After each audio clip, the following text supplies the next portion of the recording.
Jesus nos ilumine, nos abençoe. Agora, no dia 3 de outubro de 1804, completou 219 anos de nascimento de Allan Kardec, que é Hipólito Léon Denisard Rival. E muitas pessoas atualmente têm confundido a doutrina espírita com outras religiões. Nós não queremos aqui desmerecer religião alguma, né? Então aí um embate a respeito de religiões, mas o que nós queremos dizer é que, para mim particularmente, é uma das doutrinas mais difíceis de ser compreendida e entendida nos seus princípios básicos, né? Muitas pessoas confundem certas condições da doutrina espírita. Então nós trazemos um pouco desses itens que nós iremos apresentar aqui, para que possamos entender um pouco melhor o que a doutrina espírita espera de nós, os espíritas, ou aqueles que estão procurando o alento, o alívio para as suas dores, conforme foi lido aqui, né? Então, é necessário, no momento, que a gente tenha esse entendimento da doutrina espírita. Quando eu estava conversando aqui com o José Roberto, eu já tinha preparado, e está nessa parte aqui, né, para a gente prestar atenção a respeito disso. Nós temos como órgão maior a FEB, né, que é a Federação Espírita Brasileira. Depois, abaixando, entre aspas, né, um pouquinho mais, tem a União Espírita Mineira e tem a AMIA aqui em Uberlândia, que são órgãos unificadores, não padronizadores, mas unificadores. Estão sempre trazendo condições para que os trabalhos que a Casa Espírita divulga e procura apresentar a todos que a procuram sejam dentro de um padrão, equitativamente falando, de condições normais, né? Nós vemos que a FEB soltou um livrinho, chama Orientação ao Centro Espírita. Lá, qualquer pessoa neófita que não tenha nenhum conhecimento, pegar aquele livro, eu quero montar um centro espírita, se ela seguir aquelas condições que estão ali naquele livrinho, ela vai montar um centro espírita de acordo com aquele livro, né? Nós vemos que a Casa Espírita, eu estava conversando com o José Roberto também, ela tem departamentos, né? Tem departamento de família, departamento de orientação mediúnica, são vários os departamentos de assistência fraterna. Então ela tem também as suas reuniões escaladas dentro da semana ou do mês, e tudo isso para nos ajudar, né, a entender qual é a finalidade da doutrina espírita, ajudando também as pessoas que a procuram, né? Então, nós vemos que há um cabedal muito grande de condições para que essa doutrina seja estabelecida para nós. Então, nós temos aqui as 5 obras básicas, né? Não sei se a figura aí está dando para enxergar muito bem, mas é o Livro dos Espíritos, depois o Livro dos Médiuns, o Evangelho segundo o Espiritismo, o Céu e o Inferno, que ali colocaram o que é o Espiritismo, e a Gênesis, né? Então são as 5 obras básicas. Além disso, ainda tem as 12, não sei se é 12 ou 10 revistas espíritas que Allan Kardec publicou na época que ele codificou a doutrina espírita. Tem um livro que chama A Viagem, que Allan Kardec fez nos centros espíritas daquela época, né? Tem mais outros livros que ele publicou, e tem em torno de 400 obras de Chico Xavier durante a sua encarnação aqui. Ele psicografou em torno de 400 obras, e Divaldo tem em torno de umas 300 obras. Então eu acho que tem um manancial muito grande aí para a gente poder trabalhar, estudar, enfiar a cara e tentar aprender aprender um pouquinho para colocar em prática no dia a dia. Um dos primeiros e o mais importante princípio da doutrina espírita é esse que nós estamos colocando aqui, que é Deus, né? Lá na introdução do Livro dos Espíritos, do item 5, né, Kardec ele coloca uma série de princípios básicos da doutrina espírita que a gente possa refletir. Tá logo na introdução ele coloca isso. Deus é eterno, imutável, imaterial, único, todo-poderoso, soberanamente justo e bom. Essa eu gosto. Quando fala que ele é soberanamente justo e bom, aí alegra o meu coração, porque eu sei que se eu estou tendo algumas dificuldades agora, elas são necessárias. Né? Quando nós adentrarmos aqui um pouquinho, né, lá no final, Memórias de um Suicida, nós vamos ver que existe uma causa para certas condições. Nós passamos aí por uma pandemia, passamos por dificuldades, né? E muita gente, dentro dessas dificuldades, ou se lembrou ou esqueceu de Deus, né? Então é importante a gente ter essa lembrança desse Deus que a doutrina espírita coloca para todos nós em nossas vidas. E é raro, né, a gente tirar alguns momentos para refletir sobre nós mesmos, sobre nossa vida.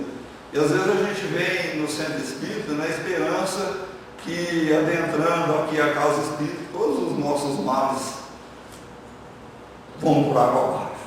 Né? Não vão, viu? Às vezes certas condições aparecem em nossas vidas para que a gente possa realmente trabalhá-las, como disse a lição inicial aqui, né, e buscar uma caminhada às vezes diferente. Criou um universo que compreende todos os seres animados e inanimados, materiais e imateriais. Os seres materiais constituem o mundo visível ou corporal, e os seres imateriais o mundo invisível, espírita, ou seja, o mundo dos espíritos. Então aqui já há uma diferença entre uma coisa e outra. O mundo espiritual, ele preexiste a tudo. E o mundo material, ele é criado por Deus para que nós possamos fazer as nossas evoluções, né? A nossa evolução. Né? Então, aí já há uma diferença. Nós pegamos cientificamente, a Terra está aí em torno de 4 bilhões e meio de anos para ser formado, né? Então, para a gente ver que dentro das leis de Deus existem certos princípios, é a ciência que fala, né? Está comprovado aí. Então, para chegar até o ponto de seres começaram a habitar a Terra, houve esse processo, vamos dizer assim, de constituição do planeta. Até o ar que nós respiramos, ele foi constituído. Segundo Emmanuel, no livro A Caminho da Luz, Jesus está aqui desde a constituição do planeta Terra. Desde quando isso aqui era uma nebulosa de fogo e foi contraindo até haver as primeiras explosões, ele e os engenheiros siderais. Então, quando for falar da encarnação de Jesus aqui, olha bem, né, a importância desse Espírito que é o governador do planeta Terra. Então, Emmanuel faz essas colocações lá e fala que ele e os engenheiros siderais selecionaram cada uma das formas, das condições que iam habitar o planeta Terra aqui. Oração dos meninos João de Deus. Pai nosso que estás nos céus, na glória da criação, ouve essa humilde oração dos pequenos lábios meus. Santificado, Senhor, seja o teu nome divino, em minha alma de menino, que confia em teu amor. É preciso que a gente confie nas condições que nos deu Deus para trabalhar nessa encarnação que nós estamos agora. Venha a nós o teu reinado de paz e misericórdia, que espalha a luz da concórdia sobre o mundo atormentado. Não está bem atormentado? Nós estamos vendo aí briga e polarização direta, então que venha a concórdia, né? Dentro dos nossos corações. Que a tua vontade, assim que não hesita nem erra, seja feita em toda a terra e em todos os céus sem fim.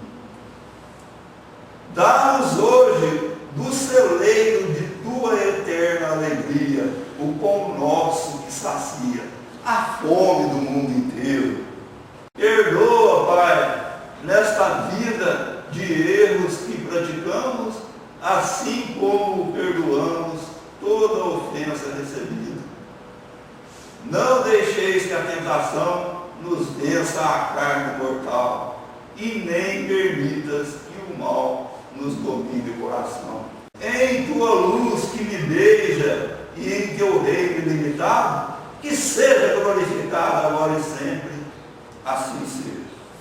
De João de Deus, coração dos meninos. Então nós não podemos mais, nós os espíritas, nós que entendemos diferente, aceitar que Deus seja um velhinho de barba, gente. Não dá, né? Então é preciso que a gente não tenha essa figura antropomórfica como sendo Deus.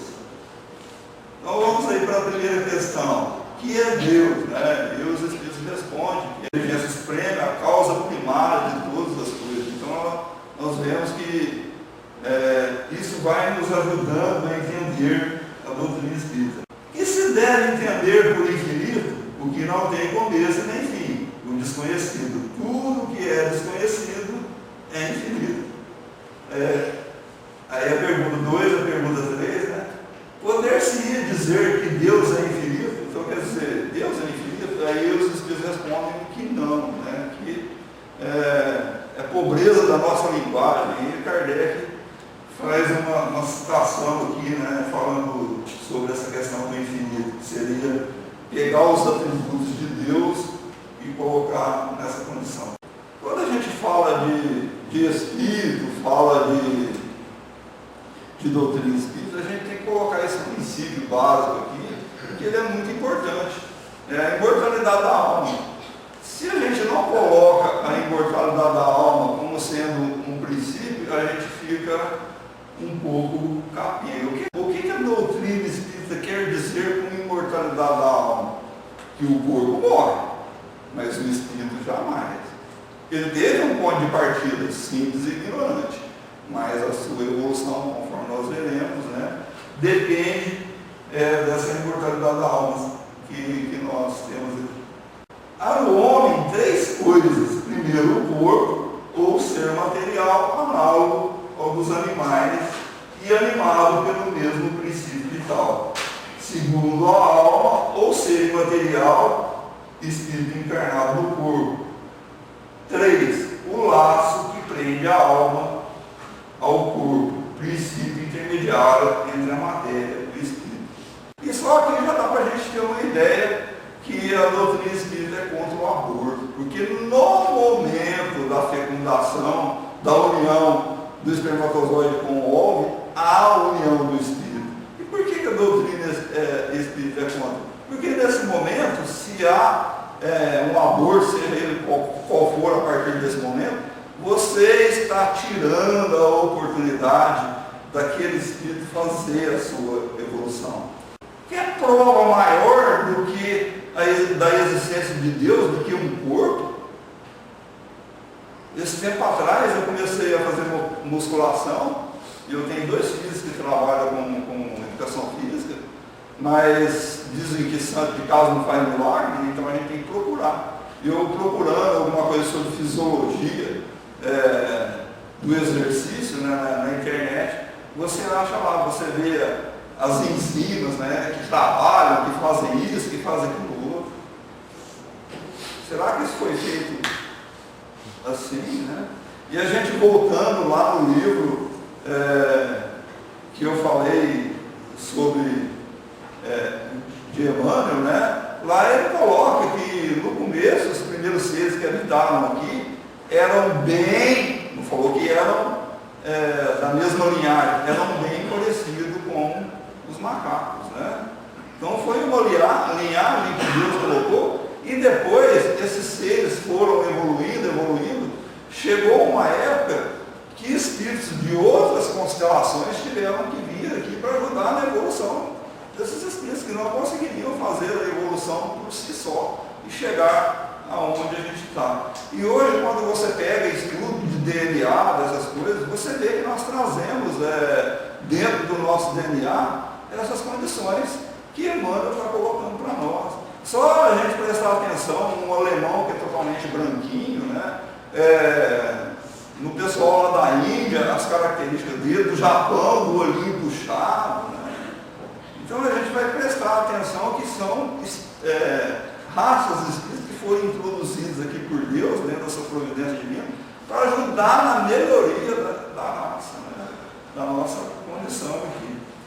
O Emmanuel está dizendo, depois, se vocês quiserem consultar lá a Caminho da Luz, que definição pode se dar dos espíritos?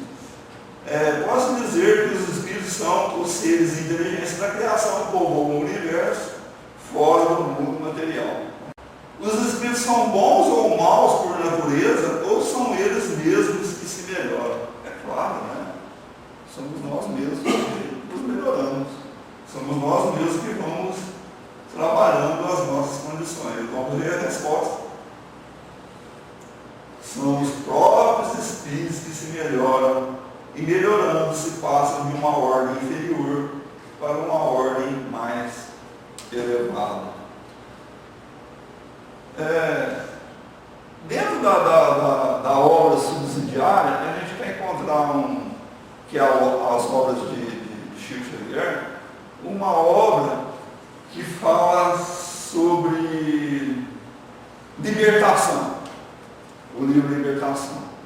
Tem uma condição que André Luiz, Hilário e o orientador Rubio vêm fazer uma ajuda no mundo espiritual, tirar Margarida, que tinha sido uma filha dele numa vida anterior, tirar de uma obsessão.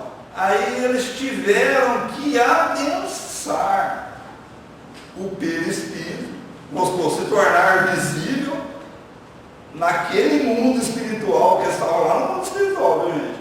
Para fazer o trabalho. Senão os espíritos que estavam lá não os viam.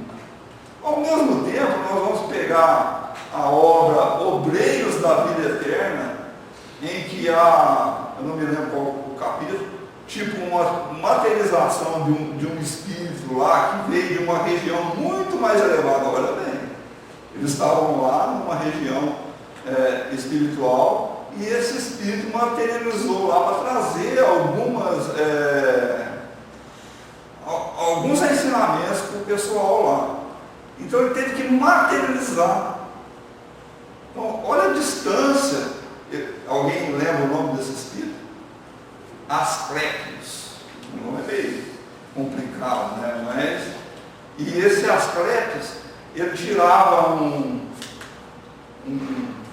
pergaminho, assim, lá, do rolo de pergaminho que ele levou para dar instrução, e lá estava escrito um ensinamento do Novo Testamento. Aí o pessoal fazia uma pergunta, ele tirava aquele pergaminho, dava a resposta dentro daquilo que era o que as pessoas queriam. Eu lembro que tinha uma pessoa que perguntou, era uma reunião bem concisa, onde eles tiveram que materializar uma condição para que o espírito pudesse fazer a condensação ali, né? Perguntou para ele que ele ia fazer um trabalho aqui na Terra junto com os irmãos dementados, ou entre aspas, os lobos, e que ele ia ser muito estigmatizado aqui. O que ele deveria fazer? Ele tirou um pergaminho lá, leu, e resumindo, irmão, não preocupe com o que os outros vão pensar de você, não. Faz o seu trabalho que você vai colher os frutos. Não interessa o que os outros vão pensar. Interessa o que você vai fazer. do seu trabalho. Mas eu estou fazendo essa colocação para a gente ver a diferenciação entre os espíritos de categoria, vamos supor assim, inferior e os espíritos numa condição superior, né, que é o caso do Ascleto. Se a gente pegar a questão número 100 do livro dos Espíritos, lá dá uma vasta gama da evolução que nós temos que fazer ainda. Eu me considero na condição dos imperfeitos lá. Não sei as duas pessoas, ainda tem bastante daquilo que está lá nos imperfeitos, né? Então, para a gente ver como essa evolução depende do nosso esforço, daquilo que nós fazemos para nos melhorar, né? E uma outra questão que Allan Kardec combate bastante, um pouquinho mais para frente, é a respeito do diabo, né? Que todo mundo fala que o diabo foi criado eternamente para ser o diabo. Então o Kardec coloca lá que são espíritos inferiores, mas que dentro daquela condição eles vão evoluir, né? Não são anjos caídos, porque anjo não cai. Se eu já fiz a minha evolução, eu vou cair, tá aqui.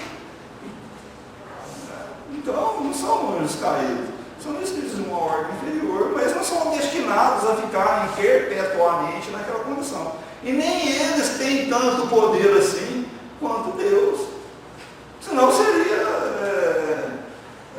uma incongruência, né, a gente acreditar nisso, né? Eles têm um certo poder, é claro, mas desde que a gente deixe eles agir sobre a nossa condição, né? E muitas vezes o diabo está dentro da gente, né? A gente tem que procurar tirar esse diabo para aqui dentro da gente.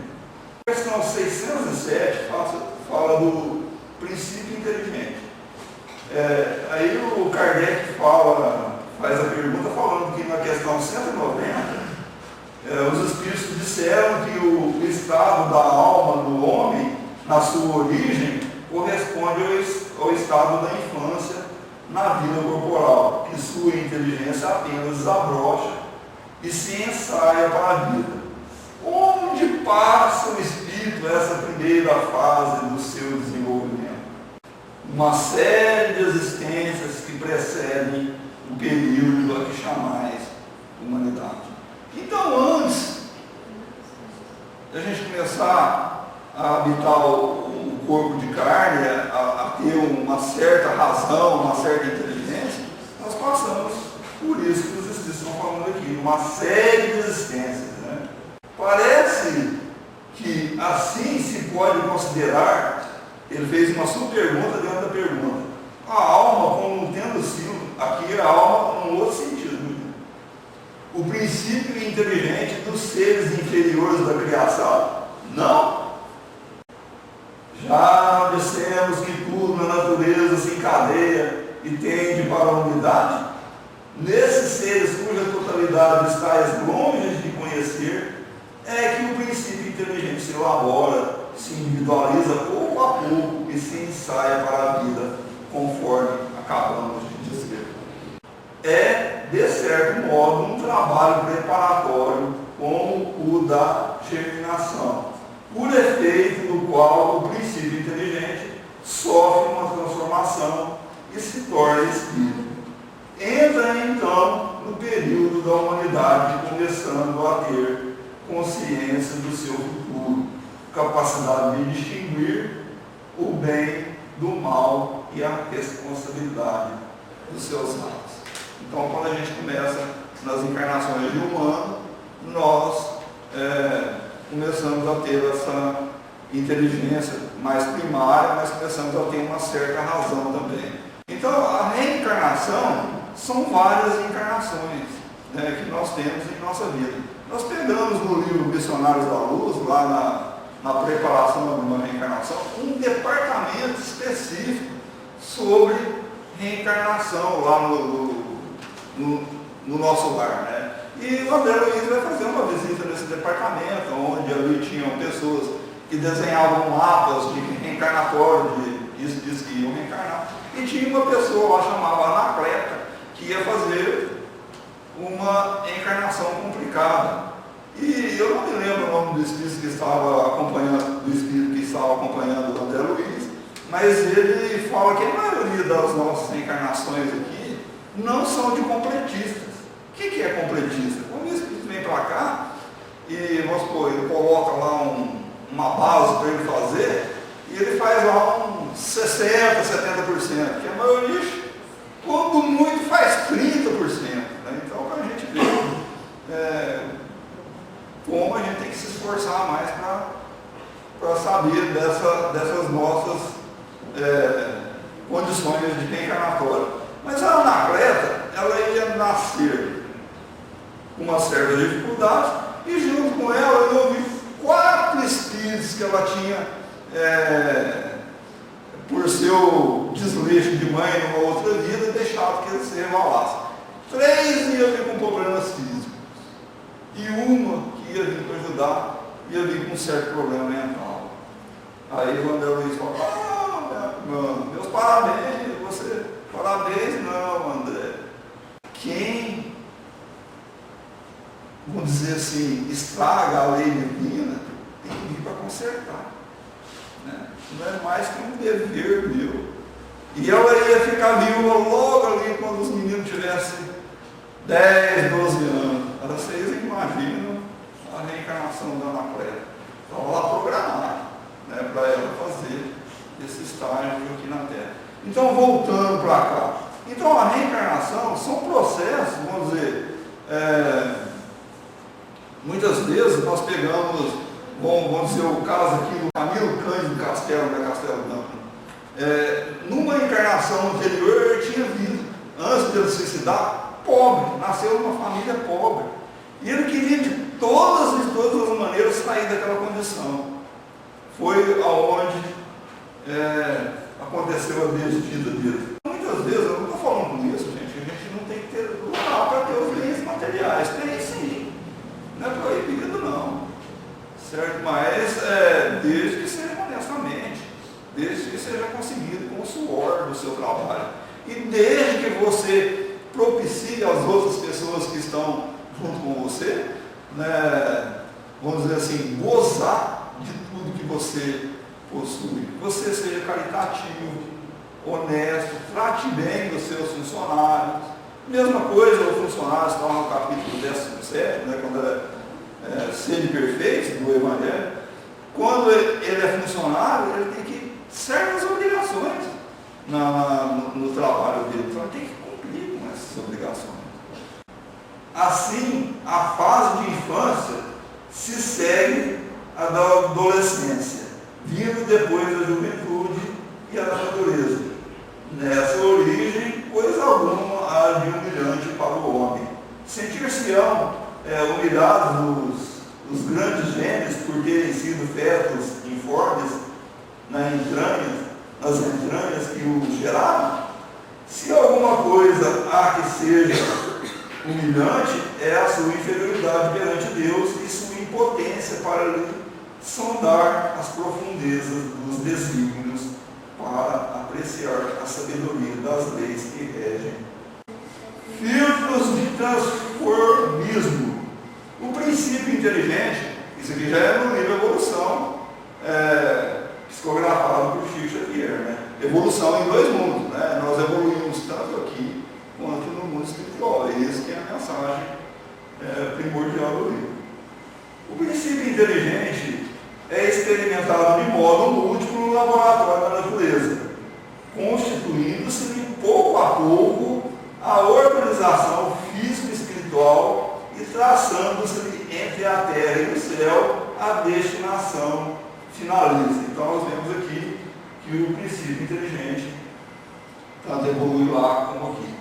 Com o amparo dos trabalhadores divinos, fixa em si mesmo selos vivos da reprodutividade que se definem e se aperfeiçoam no regaço dos milênios, deixando na retaguarda como filtros de transformismo não somente os reinos mineral e vegetal, instituídos de recepção e expansão da onda criadora da vida e seu fluxo incessante, como também certas classes de organismos outros que passariam a coexistir com os elementos em ascensão, qual acontece ainda hoje quando observamos ao lado da inteligência humana relativamente aprimorada plantas e vermes que já existiam no pré-câmbrico inferior. Isso está no capítulo 6, da Evolução em Dois Mundos, quando ele fala de evolução e sexo. E no mesmo capítulo, ele fala da genealogia do espírito, né? E esse é o último item aqui. Eu só vou chamar a atenção que ele fala da constituição do espírito. Ali ele está falando, deixa eu ver aonde está aqui. Está aqui, ó. Mais ou menos 15 milhões de séculos o princípio espiritual gasta desde seu ponto de partida até chegar ao ponto de humanização. Então, eu fiz as contas aqui, né? Se estiver errado, depois você me pega ali na rua, né? 1,5 bilhão de anos, mais ou menos, o princípio espiritual gasta na sua elaboração, né? Que é ele que se elabora através da orientação, da constituição dos espíritos, né? E ele vai evoluindo até chegar no ponto de humanização. O que aconteceu com Camilo Cândido Botelho? Que não está aqui na capa do livro, mas lá dentro a Ivone Pereira fala que foi ele, né, que lá em Portugal suicidou. Por que ele suicidou? Alguém lembra? Ficou cego. Isso. Né? Aí, quando ele suicidou, o que aconteceu? O Vale dos Suicidas, lá era uma região tenebrosa, segundo ele relata aqui no livro, né? Era escuro, lodo para todo lado, e espíritos animalizados ali. Mas o que aconteceu depois? Veio uma legião de servos de Maria, né? Nós estamos comemorando aqui, dia 12 de outubro, o aniversário de Maria, né? Nós vamos falar, Maria é santa, está lá no céu descansando, dormindo. Não está não, gente, ela está trabalhando lá, né, para a evolução, para ajudar esses espíritos. Veio uma legião de servos e resgata esse pessoal lá do mundo espiritual, leva lá para essa região lá e começa ali a estudar e ver o que tinha acontecido, né? Depois deles passarem por essas dificuldades, vão para lá. E depois muitos voltam a encarnar aqui na Terra. Até de uma outra vez que eu vim aqui, eu falei de um espírito que reencarnou aqui no Rio de Janeiro, e ele tinha matado a mulher enforcada, e ele nasce com as duas mãos bem complicadas, né? E com uma afasia violenta. E quem estava ajudando ele lá? A mulher que ele tinha matado como irmã. Então, esse é basicamente o desenrolar do livro. Agora, pergunta número 2. Por que Camilo Cândido Botelho ficou cego numa vida em que ele era uma pessoa, vamos dizer assim, abençoada através dos livros que ele escrevia lá em Portugal? Causa e efeito. Porque se ele tivesse ficado cego simplesmente por ter ficado cego, seria o quê? Uma injustiça da parte de Deus, olha. Foi por isso que eu falei, de vez em quando a gente tem que parar, dar uma pensada. E esses dias eu estava conversando com o meu cunhado, ele falou, Francisco, por que eu, lá no memória, eu estava contando para ele a história, né? Por que o Camilo ficou cego? Ah, não sei, mas eu vou procurar. E aqui no livro conta. Numa vida anterior dele, como eu comecei a falar logo no meio do nosso estudo aqui, ele nasce pobre, tinha um pai muito severo, ele tinha que trabalhar na lida lá no campo, e ele não aceitava aquilo, E ele procurou de todas as maneiras sair daquela condição. E uma das condições que ele procura para sair dessa pobreza, inclusive ele não sabia ler nem escrever, foi o quê? Ele procurou o padre de uma igreja, na época, e falou, eu quero aprender a ler e escrever. Ele falou, não, isso eu posso te ajudar. E ele falou, não, agora eu quero ser padre. Ele falou, meu irmão, você não tem vocação para isso. Volta para trás, vai lá para junto do seu pai e vai procurar um casamento onde você possa estabelecer. E ele encontra realmente uma pessoa ali naquele vilarejo, que era a sua prima, Maria Magda.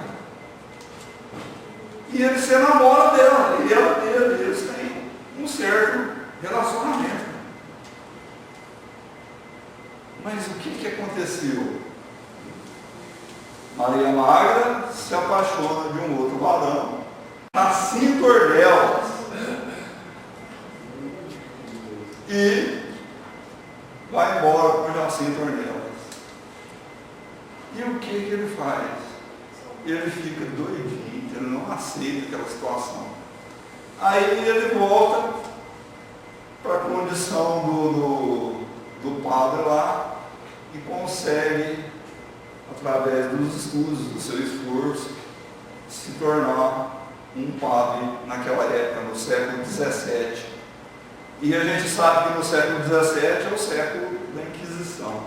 E ele foi galgando posição, porque ele era muito ferrenho, né? Obedecia todas as ordens, sejam elas quais forem. Né? Não, é para fazer isso, vamos fazer aquilo outro, vamos fazer. E ele chegou a uma posição bem elevada. E volta a reencontrar Jacinto Ornelas e Maria Magda, já com filhos, casados, na época da Espanha, lá em Toledo. E aí, olha o perdão, gente, falou aqui no começo. Hein? Aí a revolta do coração vem e ele, apaixonado por Maria Magda, começa a assediá-la. E o marido, percebendo aquela condição, né, vai tirar satisfação com ele, e ele manda prender o marido sob acusação de que ele era um infrator da lei. E lá no presídio, nas masmorras, o que ele faz? Começa a arrancar os dentes de Jacinto Ornelas, começa a arrancar as unhas de Jacinto Ornelas, começa a quebrar todo o corpo de Jacinto Ornelas. E Maria Magda intercede por Jacinto Ornelas. E ele promete entregar o marido dela para ela. Só não falou que ia ser inteiro. E antes de entregar, o que ele faz? Manda vazar os 2 olhos de Jacinto Ornelas. E aí, para quem quiser ler o capítulo e ver lá depois, o Jacinto Ornelas, não aguentando aquela situação, os filhos pequenos, a mulher tenta que cuidar dele, porque ele não conseguia nem movimentar, estava todo alquebrado, com os olhos furados. Ele arruma uma adaga e se suicida. A partir desse momento, Camilo começa a ter um remorso. Onde ele ia à presença de quem? Jacinto Ornelas. E ele desencarna. Depois reencarna em Portugal como um escritor. Ele, quando estava bem na idade madura, fica cego. Aí não aguenta e dá um tiro e se suicida. Mas o que eu quero trazer com essa mensagem? Primeiro, causa e efeito, ação e reação. Nada é por acaso. Se nós estamos passando por certos problemas, nós temos que ter condição de enfrentá-lo. Ah, mas eu não dou conta sozinho. Procura ajuda. Tem psiquiatra, tem psicólogo, tem centro espírita, tem passe, tem água fluidificada. Procura ajuda. Eu, quando eu precisei, eu procurei ajuda e fui atendido, inclusive por essa causa aqui, inclusive lá na medicina, pelo pessoal lá. Então, se você está se sentindo com dificuldades, procura ajuda, procura alguém que possa te ajudar, possa te aliviar a sua alma. O Consolador está aí para nos deixar essa lição. Né? E nada acontece na vida da gente por acaso. Né? E a gente tem que procurar estabelecer essa condição para sair dessas penúrias, como disse a leitura aqui no capítulo 5, bem-aventurados os aflitos. É o capítulo maior do Evangelho, segundo o Espiritismo. Será por quê? Nós pegamos o capítulo 3, né, que fala das várias moradas da casa do meu pai, mundos primitivos, mundos de prova e expiação e mundos regeneradores que estamos tentando entrar nele. Não é porque os Espíritos deram aquele calhamaço de condições de sofrimento, também deram ajuda para que a gente possa sair daquele sofrimento. Porque ainda é uma condição inerente ao nosso estágio evolutivo. E nós só vamos sair dessa condição quando a gente realmente procurar se esforçar e melhorar um pouco mais. Reconhece o verdadeiro espírito por dominar suas más tendências. Né? Esses princípios básicos aqui, né, se a gente for aprofundar, dá no mínimo uns 20. Né? Eu falei que nos 6 ou 7, né? Eu me lembro agora de Jerônimo de Mendonça, né, que chegou lá em frente ao espelho e deu um livro, né, de Tarzan. Aí veio uma vozinha na intuição dele: Tarzan, hoje, daqui uns dias você vai ver o que vai acontecer. Né? E ele teve uma distrofia muscular, acabou paraplégico, mas mesmo assim não deixou um minuto de trabalhar. Vocês procuram aí no Google, na internet, no YouTube, as palestras de Jerônimo Mendonça. O pessoal conseguia mover daqui para cima, o resto estava tudo paralisado. Né? Então é para a gente ter certeza da bondade, como disse lá no começo, né, de Deus em nossas vidas. Então vamos aproveitar aquilo que nos cabe realizar. Muito obrigado a todos.